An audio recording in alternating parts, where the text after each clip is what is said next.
नहमदुहु व नुसल्ली व नुसल्लिमु अला रसूलिल करीम।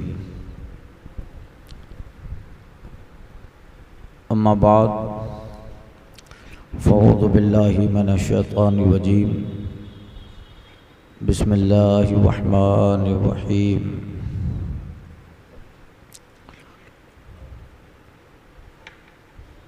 अता अम्रुल्लाहि फला तस्तअजिलूह सुब्हानहु व तआला अम्मा युशरिकून।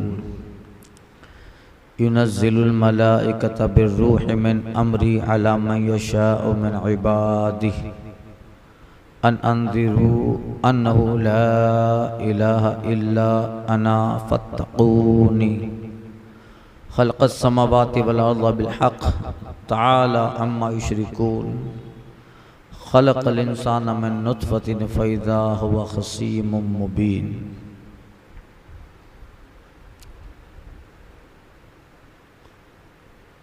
चौदह पारा सूरे हिज्र ख़त्म हुई और सूरे नहल शुरू है।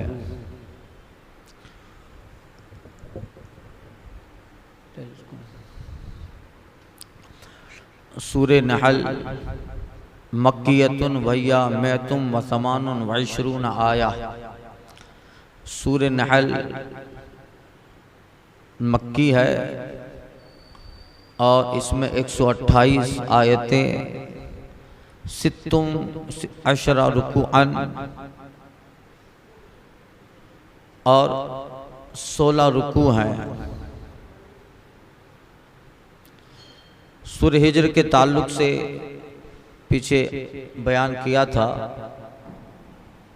जिसमें अंबिया किराम की कौमों का जिक्र था।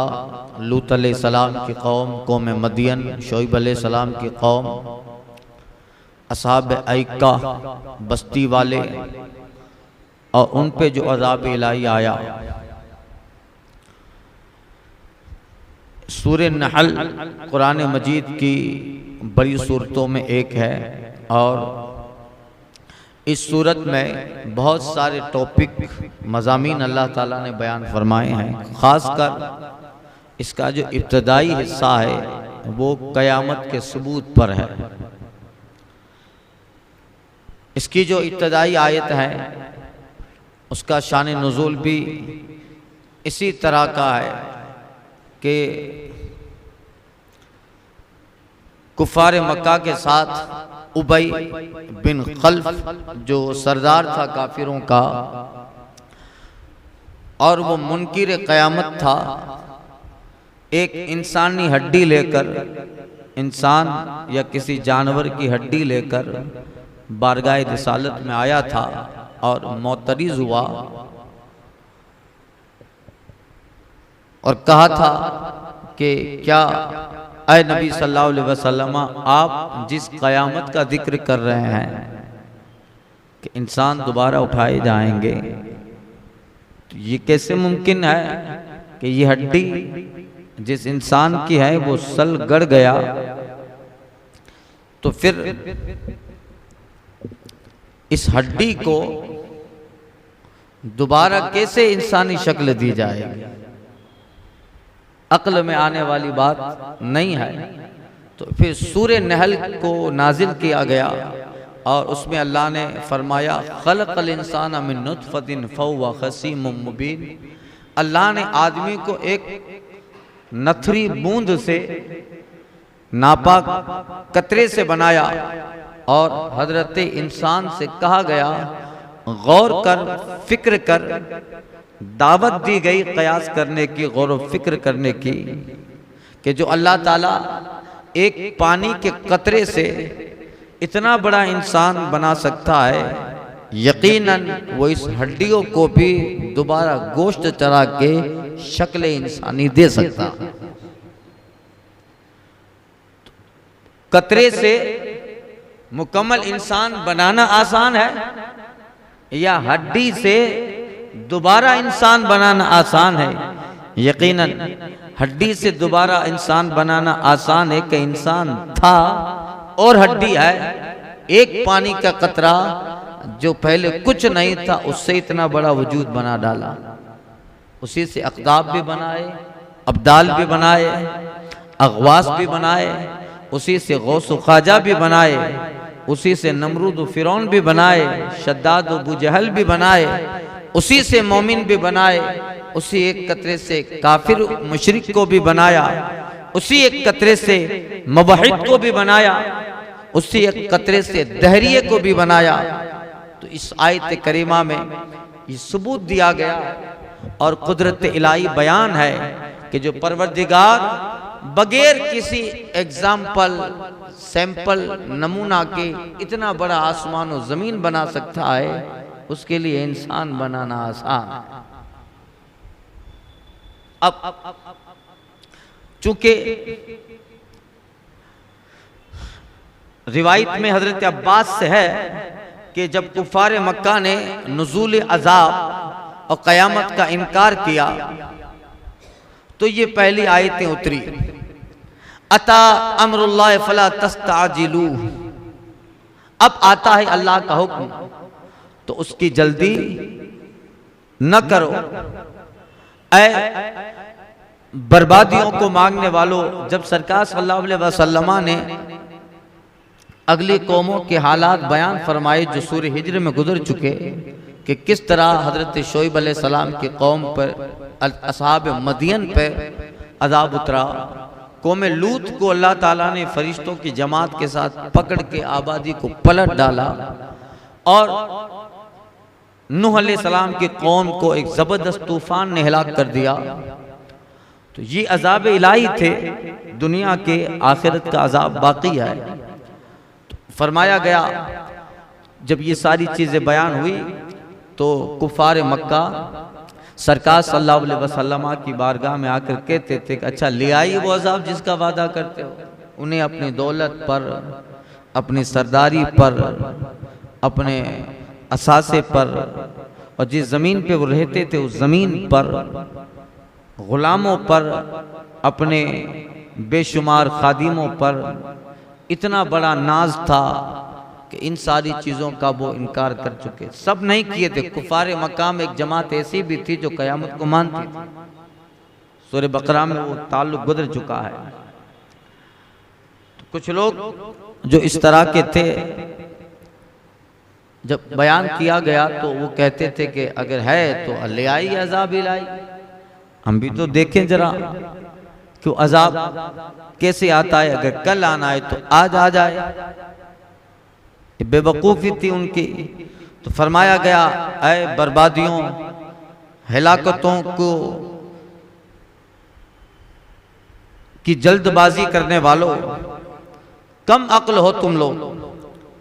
अल्लाह ताला का अटल फैसला हो चुका है, तुम्हारे बारे में रब का फैसला हो चुका है। और अल्लाह ने यहां माजी का सेगा इस्तेमाल फरमाया, अता आ गया, माजी का सेगा यानी हो चुका। कयामत का जब जिक्र है तो माजी का सेगा है, कयामत आ गई। वन शक्कल कमर, चांद फट गया। ये कयामत का जब अल्लाह ताला ने बायोडेटा बयान किया है तो माजी का पास्ट वर्ड यानी जो है सेगाए माजी इस्तेमाल हुआ है। आ गया, हो गया, हो चुका। वो इसलिए मुफस्सिरीन फरमाते हैं कि ये सारे फैसले अल्लाह ताला के इतने अटल हैं कि हो ही गए, हो ही गए। कहीं मुस्तकबिल का सेगा, कहीं है इस्तेमाल, मगर अक्सर माजी का सेगा है। तो यहां फरमाया गया अता अमरुल्लाह, अल्लाह का हुक्म आ गया, तुम जल्दी मत करो, रब ने फैसला कर दिया है, आने की देर है। तुम कम अक्ल हो जो जल्दबाजी करते हो। तो अब वो फैसला जो तुम्हारे हक में है वो हो चुका और आइंदा भी तुम्हारे साथ दुनिया और आखिरत में क्या होने वाला है वो सारी चीजें रब के फैसले में आ चुकी। लिहाजा शोर मत मचाओ, अजाब इलाही में जल्दी न करो। और उस अजाब में जो हमारे महबूब नबी सल्लल्लाहु अलैहि वसल्लम ने पेशन गोई दी है, खबर दी है और बताया है, वो यकीनन आने वाला है। और कितने कम अक्ल हो क्या कभी किसी ने अपनी हिलाकत, अपनी बर्बादी में भी कोई जल्दी करता है? क्या किसी मुजरिम को जब तख्ते-ए-दार पे चढ़ाया जाता है, फांसी पे चढ़ाया जाता है, तो कोई मुजरिम जल्दी करता है कि जल्दी ले चलो? वो तो रात भर दुआएं करता है कि सुबह का सफीदा शहर नमूदार ना हो। वो तो रात भर नहीं सोता, वो अलग बात है, मगर वो दुआइयां देता है, दुआएं करता है कि मौला रात बढ़ा दे। तो तुम कैसे कम अक्ल हो कि जो फैसला अज़ाब इलाही का तुम्हारे ताल्लुक से हो चुका है उसमें जल्दी करते, जल्दी मत करो। मेरे महबूब ने जो कहा है वो होके रहेगा, आज नहीं तो कल आने वाला है। दुनिया में ना आए तो तुम्हारे लिए आखिरत में रब ने फैसला बना के रखा है, वहां सब पकड़े जाएंगे। दुनिया तो दारुल अमल है, दारुल असबाब है। जरूरी नहीं है कि दुनिया में हर मुजरिम को पकड़ा जाए, ये कानून नहीं है। जुर्म पर पकड़ना, जुर्म पे सजा देना दुनिया में हो, ये कानून नहीं है। दुनिया दारुल असबाब है, दारुल आमाल है। बड़े बड़े काफिर हैं दुनिया में, बहुत बड़ी बड़ी खबासतें करते हैं, जिंदगी भर कुफ्र पे रहे और जिंदगी पर उनका वजूद लोगों के लिए नुकसान और तकलीफ का बाइस बना रहा। आराम से जिया, आराम से मर गया, नहीं पकड़ा अल्लाह ने। दुनिया में पकड़ कानून इलाही नहीं है, कानून इलाही ये है कि आखिरत में पकड़ा जाए। कभी कभी अल्लाह पकड़ भी लेता है, और जब पकड़ता है तो इबरत का निशान होता है, इबरत के लिए पकड़ता है, ताकि लोगों को पता चले कि देखो ये बड़ा सरकश था, तो अल्लाह ताला ने कैसे इसको पकड़ा। लोगों के इबरत के लिए अल्लाह ताला दुनिया में ही किसी को मोहलत देता है, फिर दुनिया ही में उसकी जात को अल्लाह ताला निशान इबरत बना देता है। तो कहा गया कि यकीनन वो अजाब आने वाला है।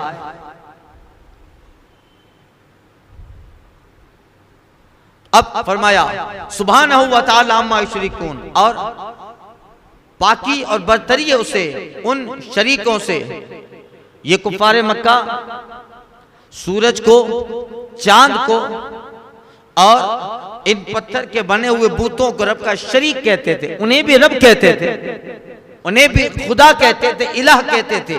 तो बताया गया कि उनके बुत, चांद, सूरज, सितारे, ये झूठे माबूद उनको दुनिया की हिलाकत और कब्र की अजाब और आखिरत की सजा से नहीं बचा सकते। कैसे बचाएंगे? ये उनकी नादानी, हिमाकत है। इसलिए ये नबी और इन नबी की खबरें जो कुफ्फार की हिलाकत और बर्बादी के ताल्लुक से है, रब ताला की तरफ से यकीनन वो होके रहेगी। अल्लाह ताला हर कमजोरी, हर ऐब, हर कमी और हर तरह के नुक्स से पाक, ताकत वाला, जबरूत वाला, कुदरत वाला है, और उन तमाम से अल्लाह ताला बरतर व बाला है जिनको ये लोग अल्लाह का शरीक ठहराते हैं। कि अपने हाथों से बनाए हुए बुतों को, चांद को, सूरज को भी रब कहते थे, और ये कहते थे कि ये भी रब है। खुदा की जात में उनको शरीक कहते थे, पार्टिसिपेटेड मौका और उन्हें दर्जा देते।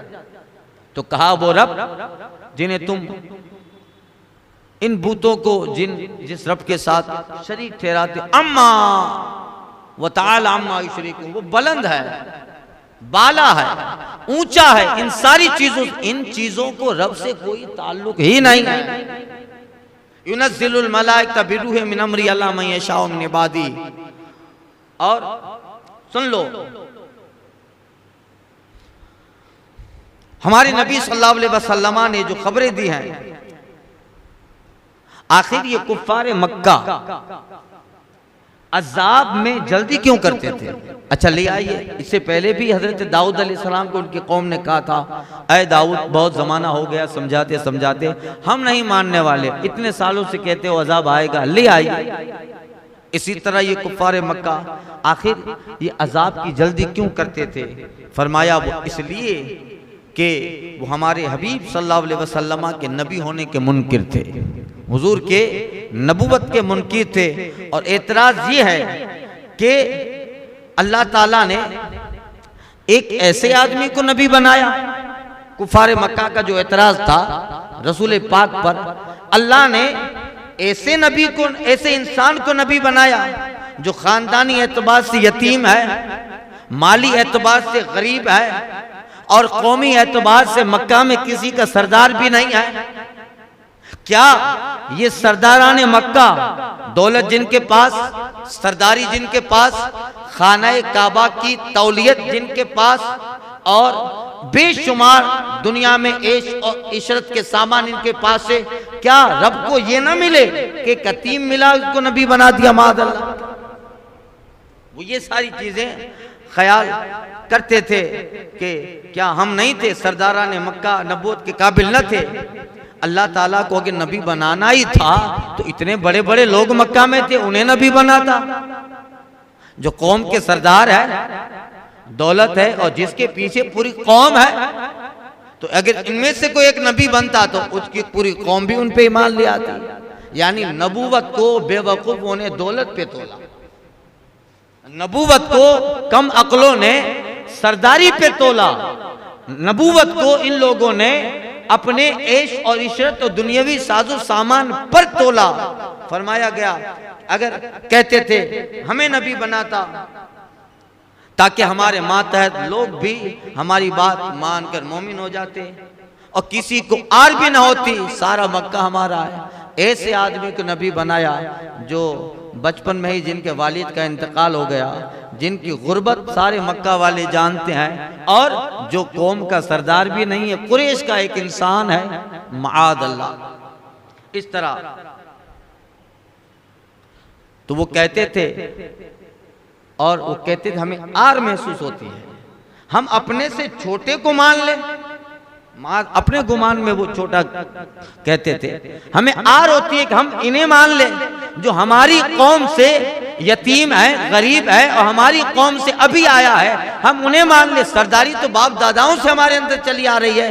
तो कहते थे आरुन, हमें आर है कि हम अब्दुल मुत्तलिब के पोते को माने, जिनका यह हाल सारे मक्का देख रहे हैं। अल्लाह फरमाता है युनज़्ज़िलुल मलाइका बिरूहि मिन अमरी अला मन यशाओ मिन इबादी।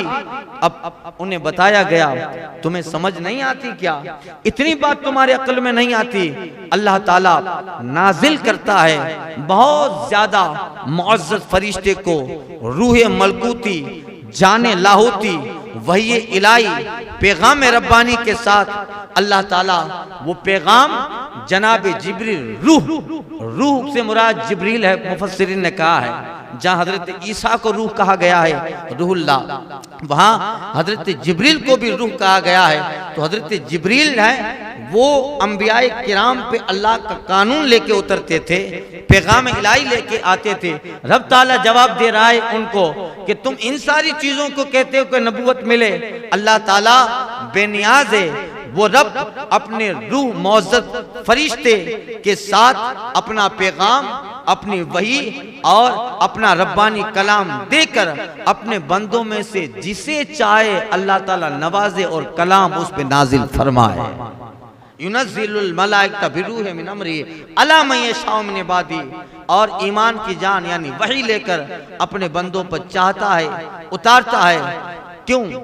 इसलिए उतारता है कि यहाँ सरदारी या दौलत और सरवत का काम नहीं, मकसद नबूवत का पैगाम, उसका मकसद दौलत नहीं होता है। पैगाम नबूवत, मकसद रिसालत, मकसद नबूवत क्या है? मकसद नबूवत ये है अनज़िरू अन्नहु ला इलाहा इल्ला अना फत्तकूनी।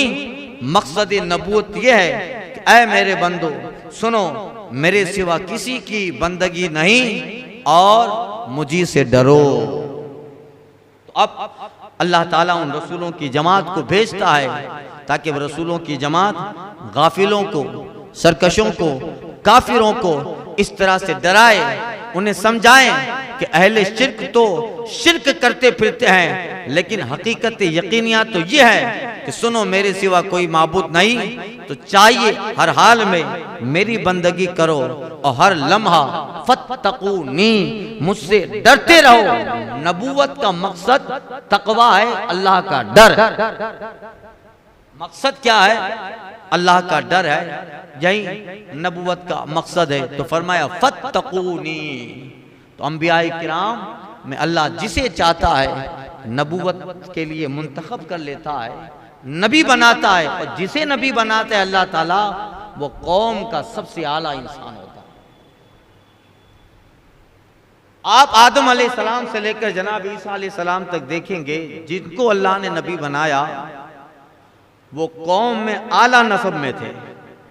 किसी छोटी जात वाले को नबी भी नहीं बनाया, और किसी ऐसे इंसान को भी नबूवत न मिली कि जिसके बाप और मां खराब हो मादल्ला। नहीं नहीं, अल्लाह नबूवत के लिए पाक पीठ और पाक शिकम मुंतखब करता। पीठ अब्दुल्ला जैसी हो और पेट आमीना जैसा। इसी तरह अंबियाए किराम अल्लाह ताला जिन्हें नबूवत देकर रिसालत देकर भेजता था, वो नबी अपनी कौम में पूरी दुनिया में जो आला किस्म का खानदान होता था, उस आला किस्म के खानदान में नबूवत लेकर वो अंबियाए किराम तशरीफ लाते थे। और इस तरीके से उनकी हयात तैयबा होती थी कि कौम में सबसे दयानतदार भी हो, अमानतदार भी हो, सच्चे भी हो, खूबसूरत भी हो, कब्ल भी, अक्लमंद भी वो, यानी जितनी खूबियां है पूरी कायनात में सब खूबियां सबसे बेहतर अल्लाह ताला उन्हें देता था जिन्हें मकाम नबूवत और रिसालत अता करता था। इसलिए नबी करीम सल्लल्लाहु अलैहि वसल्लम का खानदान दुनिया में सबसे आला उस जमाने में भी। आज हम तो इसलिए हम सरकार सल्लल्लाहु अलैहि वसल्लम की नस्ल वाल से मोहब्बत करते क्योंकि आले नबी हैं, मगर कुरैश उस जमाने में दौरे जहालत में भी सारे खानदानों में सबसे बेहतर कायनात का खानदान कुरैश था। फिर कुरैश में बनु हाशिम सबसे बेहतर था, और बनु हाशिम में सबसे बेहतर सरकार दो आलम सल्लल्लाहु अलैहि वसल्लम की जात। अल्लाह ताला ने हदीस पाक में आया, हजरत अब्दुल्ला बिन अब्बास कहते हैं कि अल्लाह ताला ने दुनिया में जितने खानदान थे उनमें से बेहतर खानदान अल्लाह ने अपने नबी के लिए चुन लिया, और दुनिया के जितने आला किस्म के लोग थे, इंसान थे, उन आला किस्म के लोगों को अल्लाह ने अपने नबी का सहाबी बना दिया। सहाबियत के लिए आला लोगों का इंतखाब हुआ। हम तो तरसते हैं कि वो दौर पाते, तेरे होते जन्म लिया होता, मगर इस कायनात में कयामत तक जो आला इंसान आने वाले थे, उन आला इंसानों को अल्लाह ताला ने महबूब की सहाबियत के लिए चुन लिया। वो कभी भी पैदा होने वाले थे, अल्लाह ने महबूब के ज़माने में पैदा करके उन्हें महबूब के कदमों पे गिरा के मकाम सहाबियत अता कर दिया। इस कायनात में रसूलों को छोड़कर, नबियों की जमात को छोड़कर कयामत तक सबसे बड़ी जमात का नाम जमात सहाबा है। अल्लाह ने नबी के लिए बेहतर कबीले, बेहतर खानदान, बेहतर माँ बाप, बेहतर लोग, बेहतर साथी, बेहतर सहाबा का अल्लाह ताला ने इंतखाब फरमाया। तो यही है अल्लाह ताला अपने बंदों में से जिसे चाहे वही दे, मकाम नबूवत दे, ताकि वो लोगों को डर सुनाता रहे। अब वही जब आती है, वही इस्लाम का अहकाम कुरान, अहकाम शरीयत का मदार वही पर है। वही से बताया जाता है कि क्या हलाल है क्या हराम है।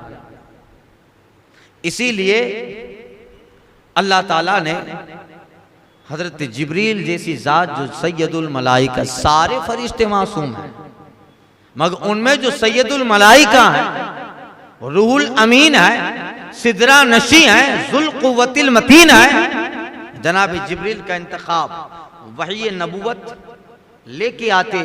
और वही ये नबूवत, ये ईमान और आमाल का मकसद, नबूवत की जो वही आएगी उससे ईमान मिलेगा, ईमान के जरिए अमल मिलेगा और उन्हें पैगाम दिया जाएगा। इन सब चीज़ों का मकसद क्या है? मकसद फत्तकूनी, तकवा हासिल करना। सारी चीज़ों का मकसद है तकवा, परहेजगारी, अल्लाह का डर, खौफ खुदाबंदी। तकवा के बगैर ईमान और आमाल को कारआमद नहीं होते। सबसे बड़ी चीज रब का डर है। इन्ना अक्रमकुम इंदल्लाहि अत्काकुम, रब ने फरमाया तुम में सबसे बेहतर वो है जो सबसे ज्यादा अल्लाह से डरने वाला है। खलक़स समावाति वल अर्दा बिल हक़।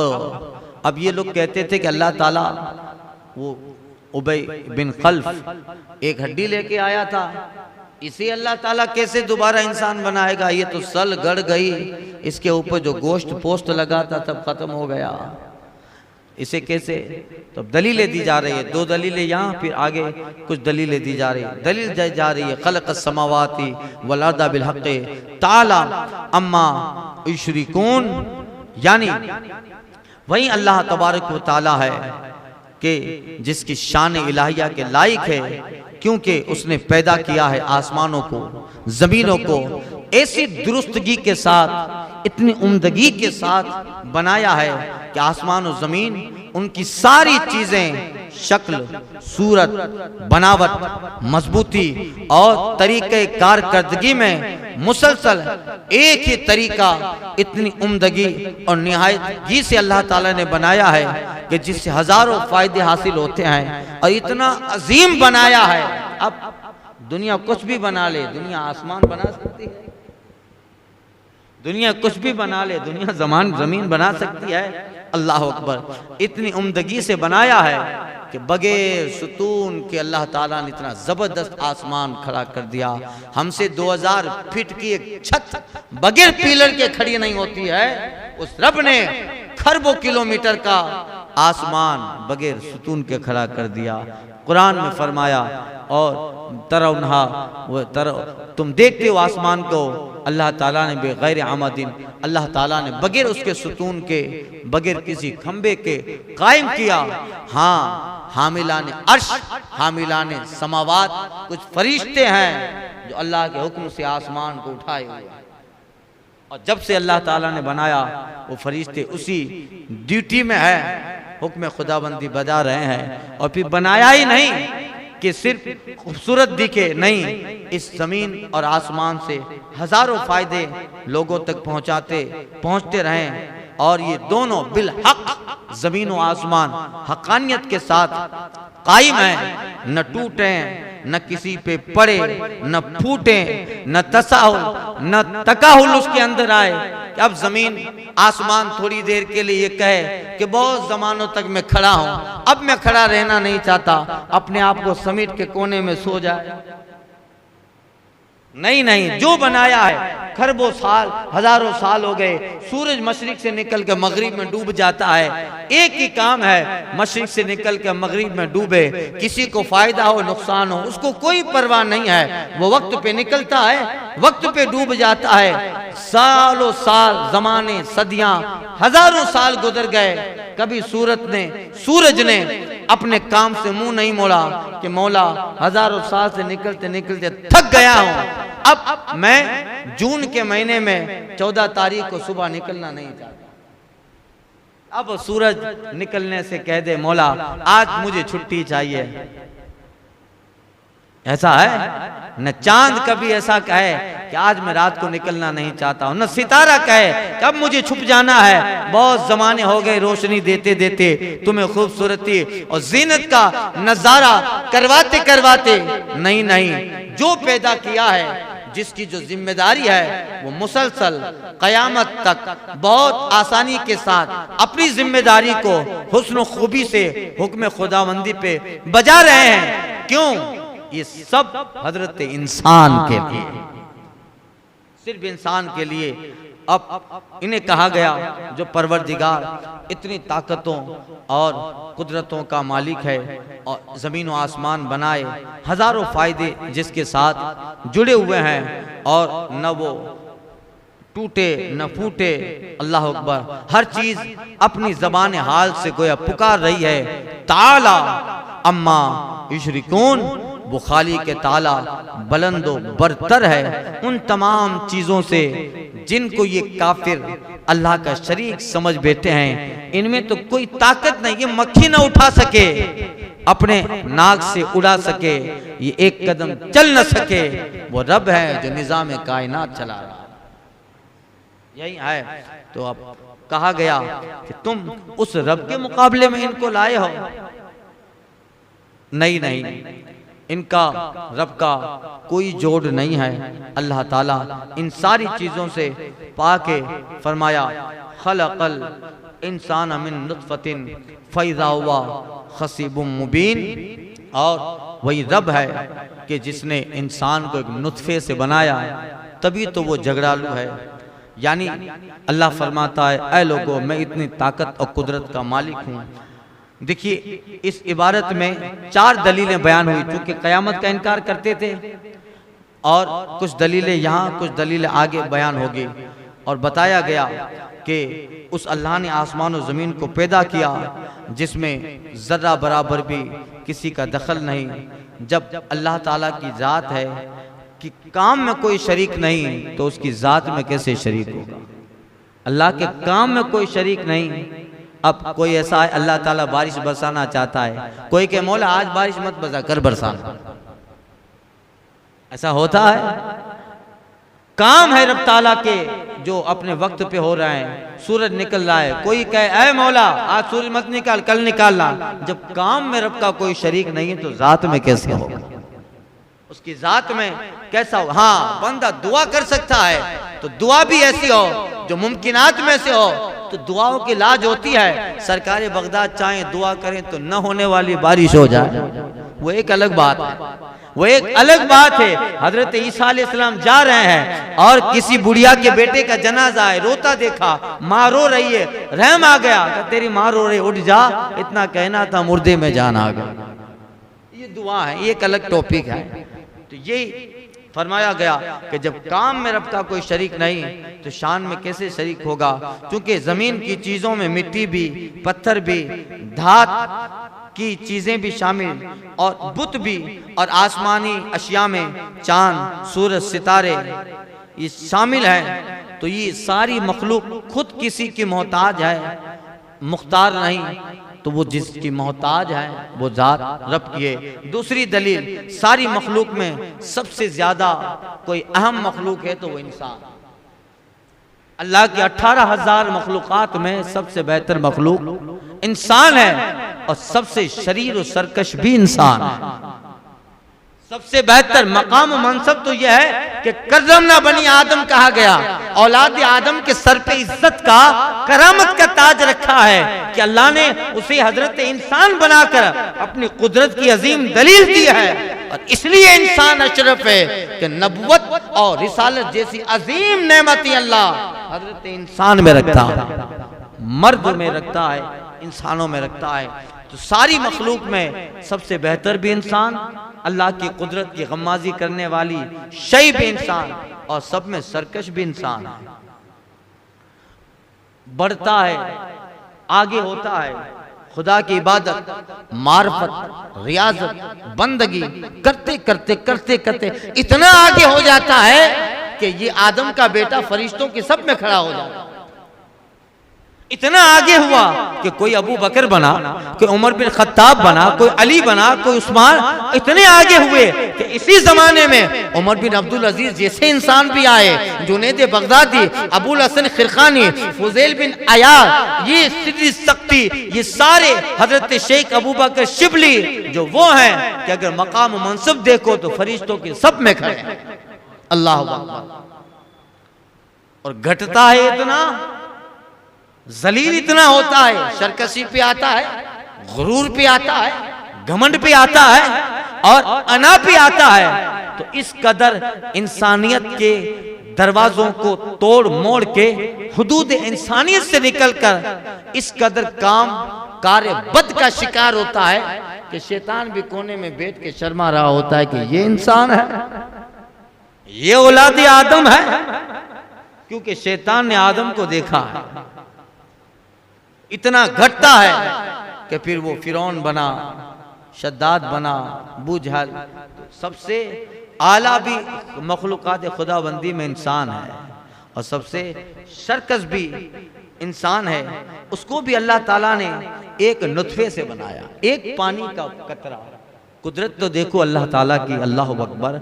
दुनिया में चाइना, जापान आर्ट में मशहूर हैं, तस्वीर बनाने में, तस्वीर निगारी में मुसव्विर जापान में बड़े पाए जाते हैं। उन्हें कहो दरिया की लहरों पे तस्वीर बनाओ, नहीं बना सकेंगे।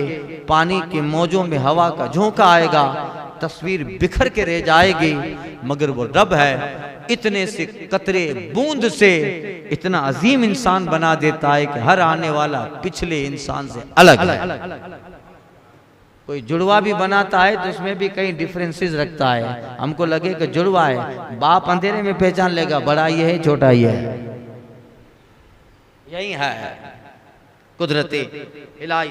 उस परवरदिगार ने एक नुत्फे से पैदा किया जो नुत्फा नापाक भी है, हकीर भी है, काबिल नफरत भी है। जिस्म में लग जाए तो उसका धोना जरूरी, नापाक चीज है। इस कमजोरी में और इस पानी के कतरे में कुदरत ने ये कुदरत पैदा की है कि इंसान ने अपनी जहानत, अपनी फतानत, अपनी काबिलियत से जमीन और आसमान के किला भी मिला देता है। जो कामिल इंसान कामिल पैदा होने के बाद भी इस कदर इस शान से अल्लाह ने पैदा किया कि चाहता है तो खलाओं में परवाज कर रहा है, चाह रहा है फजाओं में अपनी कामयाबी की कमंदे उसने डाल दिया है। जमीन के तह में लेकर सोना निकाल आता है और हवाई जहाज में उड़कर चांद पे बसेरा डाल रहा है। ताकत इतनी है कि कहां कहां पहुंच जाता है एक कतरे की। उसके बाद भी चिड़िया के बच्चे से ज्यादा कम अक्ल था, बिल्कुल नादान था। जब जवान हुआ तो हर चीज के सामने खसीमुन मुबीन, झगड़ालू बन गया। ये करूंगा वो करूंगा, सबके सामने सीना तान के खड़ा हुआ। हवाओं पर अपना काबू डाला, फजाओं पे अपना काबू डाला और इस कदर ताकतवर हुआ कि इंसान के सामने शेर डर रहा है, चीता डर रहा है, पहाड़ जो है सरनिगू हैं और पहाड़ों को खोद खोद के उसमें से रास्ता बना दे रहा है, दरियाओं को मोड़ देता है। फिर इतनी नेमत, इतनी अजमत के बावजूद नाशुक्रा इतना है कि अपने रब के मुकाबिल में भी खड़ा हो जाता है। और कमजोर इतना है कि मिट्टी के बूत से डर जाता है। कमजोर इतना है, अरे देवी बद्दुआ देगी तो डर गया, फुला देवता बद्दुआ देगा, डर गया। इतना बड़ा कि आसमान तक पहुंच रहा है और डरपोक इतना कि मिट्टी के बूतों से डर गया। अल्लाह अकबर। फैज़ा हुआ खसीमुम मुबीन, एक नथरी बूंद से अल्लाह ने बनाया, फौवा खसीमुम मुबीन। तभी तो वो इंसान जो है झगड़ालू है। आगे और दो दलीलें दी जा रही है। वल अनामा खलक़ा लकुम फ़ीहा दिफ़्फ़ुन व मनाफ़िअ व मिम्मा ताकुलून। और अल्लाह ने चौपाए बनाए, उनमें तुम्हारे लिए गर्म लिबास है और बहुत सारी मनफ़ातें हैं और उसमें से खाते हो और उन्हीं में तुम्हारा तजम्मुल है। जानवरों में तरह तरह के जिन्स अल्लाह ने बनाई, खाने के लिए भी हजारों चीजें उसमें नफा के लिए भी बनाई और तरह तरह की चीजें। यख्लुक़ु मा ला तालमून आगे में आ रहा है। और वो बनाएगा जिसे तुम नहीं जानते। अल्लाह ने बेशुमार चीजें बना ली। इंसान क्या करता है, अल्लाह के बनाए हुए चीजों को जोड़कर मशीन बनाता है। बनाया तो रब ने। इंसान सब बना सकता है, पानी बना सकता है, इंसान सब दरख्त बना सकता है, इंसान डीजल पेट्रोल बना सकता है। ये सारी चीजें अल्लाह ने बनाया है। इंसान तो जोड़ के मशीन का नाम दे देता है, जोड़ता है। आगे कुदरत इलाहिया की और दो दलीलें इंशाल्लाह आइंदा के दर्स में अर्ज़ करता हूँ। अल फातिहा।